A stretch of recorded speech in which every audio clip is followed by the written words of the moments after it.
আর 400-র মধ্যে যেন উলবেড়িয়াটা থাকে। ওপারটা আমি দেখে নেব।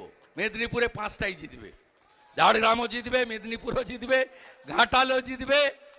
যত পাগলু ড্যান্স করুক, দেবের কিছু হবে না।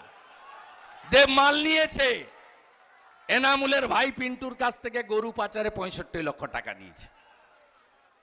4 বার রগড়েছে ইডি সিবিআই। ওখানে হিরণ জিতবে, আপনাদেরই ছেলে, উলবেড়িয়ার ছেলে। এদিকে জিতবে ভগবান, বেকারদের ভগবান। চাকরি চুরি ধরেছেন অভিজিৎ গাঙ্গুলি মহোদয়। আর কাঁথি তো আছে, আপনারা তো জানেন, কাঁথি নিয়ে কারো চিন্তা নেই। ওপাশের 5 আর এপারের উলবেড়িয়া, আমরা একসঙ্গে সব দিল্লি পাঠিয়ে দেবো। এদের সব মোদিজির কাছে পাঠিয়ে দেবো। মোদিজিকে প্রধানমন্ত্রী চান তো? এই তৃণমূল হলো গরুর গাড়ির হেডলাইট। এরা 45টায় লড়ছে, 5টাও পাবে না। এদের দিল্লিতে কি?